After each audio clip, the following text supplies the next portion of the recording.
सुमित विश्वकर्मा ने लिखा है कि प्रणाम गुरुदेव, असरण पर कुछ कहें। कई बार हमें लगता है कि अगर किसी गुरु देवी देवता के शरण में चले गए तो अब सब दुख दूर हो जाएंगे। क्या किसी की शरण में जाने की जरूरत नहीं? देखिए, शरण में जाना एक अलग अवधारणा है। क्या जाएंगे शरण में?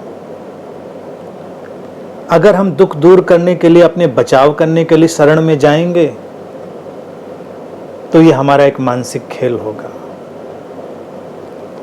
प्रेम पर्याप्त है किसी गुरु के प्रति, किसी अदृश्य सत्ता के प्रति।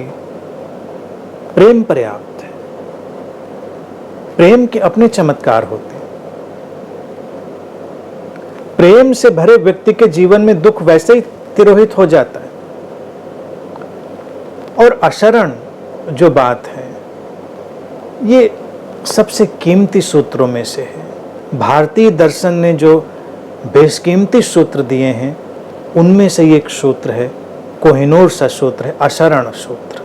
किसी की शरण मत जाओ, छोड़ दो अस्तित्व में अपने आप को। अस्तित्व संभालेगा, अस्तित्व संभालता है। यही अशरण है। अशरण व्यक्ति की तरफ से पैदा हुआ भाव है। कृष्ण भी जब कहते हैं मामेकम शरणम व्रज, यानी कि तू मेरी शरण में आ, तो वो वस्तुतः अशरण की ही बात कर रहे हैं। लेकिन वो जो सामने सुनने वाला ऑडियंस है, जो श्रोता है, वो अशरण को भी शरण की तरह से ही सुनेगा।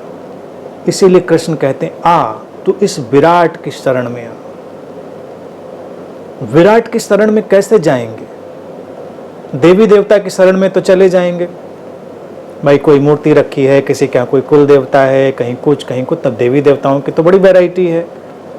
तो किसी का खुदा है, किसी का गॉड है, तो आप उसकी शरण में जा सकते हैं। गुरु है, गुरु की शरण में जा सकते हैं।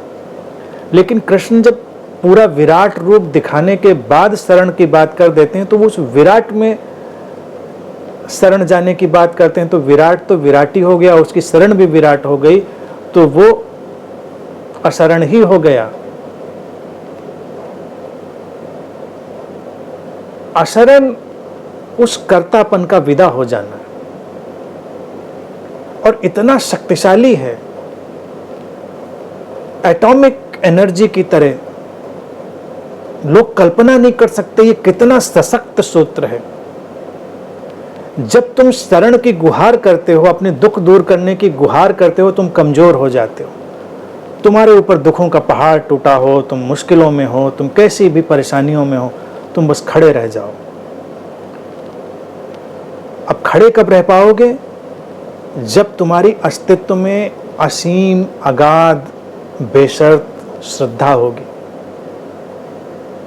तो पूरा अस्तित्व संभाल लेगा। उसने वैसे ही संभाला हुआ है, चीख पुकार की जरूरत क्या। तो अशरण में जा भी वही पाता है व्यक्ति जो इतना श्रद्धावान होता है, असीम श्रद्धा होती है उसकी। वो नहीं करता कोई प्रार्थना, वो नहीं पुकारता किसी को। है मुश्किल, है संकट, है परेशानी, नहीं पुकारते किसी को, खड़े हुए हैं हम, संभालेगा अस्तित्व। इसी को जीसस भी कहते थे कि हमारे स्वर्ग के राज्य में जो लोग आएंगे वो बच्चों जैसे होंगे। बच्चा देखिए अशरण में जीता है। जब आपके साथ है, अपनी माता पिता के साथ, वो जानता है कि संभाला हुआ है मेरी माँ ने। उसके अंदर एक अंतर्दृष्टि है कि संभाला है हमारे माता पिता ने।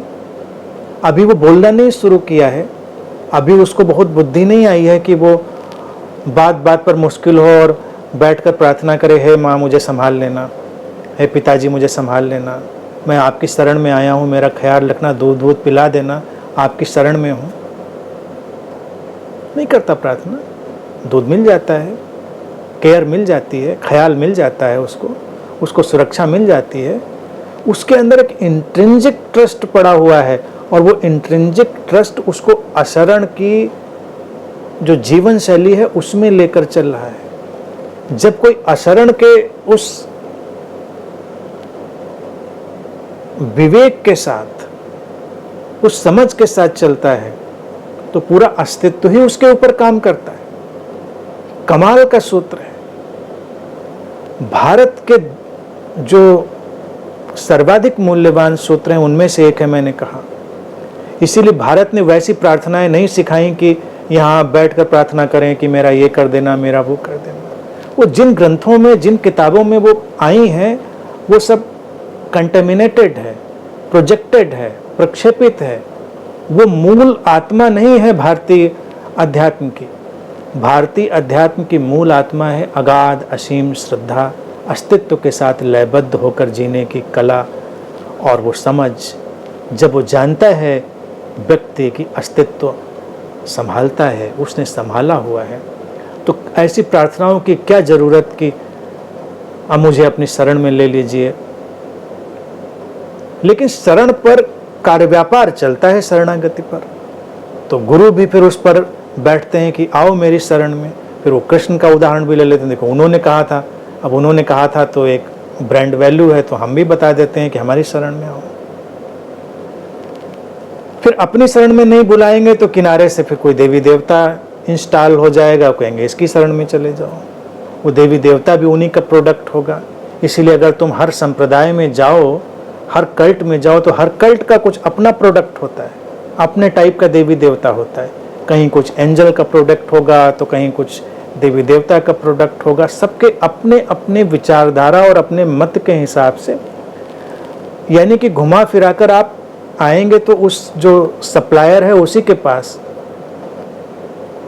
तो ये जो शरणागति का खेल है, ये अगली है, कुरूप है। भारत की प्रज्ञा ने हमेशा उसको इनकार किया है। उसने कहा अशरण भाव में जाओ, वही सर्वाधिक शक्तिशाली है और वही तुम्हारी आंतरिक शक्ति का परिचायक भी है कि तुम अब इतनी अंतर शक्ति से भरे हो कि तुम शांत खड़े हो सकते हो। कभी आजमा कर देखो, तुम मुश्किल में पड़ जाओ, तुम्हारा कोई प्रियजन मुश्किल में खड़ा पड़ जाए, तो थोड़ी देर बाद बैठ जाओ शांत होकर। कोई प्रार्थना नहीं, ये ठीक हो जाए, कोई बीमार है तो ठीक हो जाए, कोई मुश्किल है तो निपट जाए, कुछ नहीं। तुमसे जो बन पड़ता है करो, लेकिन थोड़ी देर शांत, और तुम देखोगे कोई आंतरिक शक्ति जाग रही है, कोई इनर रिसोर्स ओपन हो रहा है और एक जादुई ढंग से, चमत्कारिक ढंग से सब कुछ ठीक होता जा रहा है। इस पर प्रयोग करें। ये एक ऐसा सूत्र है जिसको मैंने हमेशा जिया है। जीवन में तमाम विषम परिस्थितियां आई हैं, ऐसा नहीं रहा है कि मेरा जीवन भी बेड ऑफ रोजेज रहा है, लेकिन उसको हमेशा टोटल एक्सेप्टेंस से देखा है। जो हुआ सो हुआ, कोई प्रार्थना नहीं, एक परिपूर्ण अशरण की दशा, और हमेशा अस्तित्व ने चमत्कार किया है।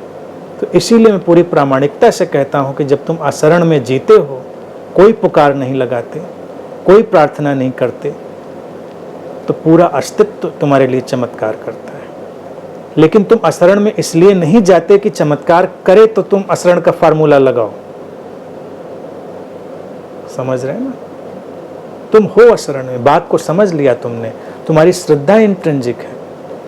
छोटे बच्चों की तरफ बस निगाह डालकर देख लीजिएगा, जो मैंने कहा था वो कैसे जीते हैं।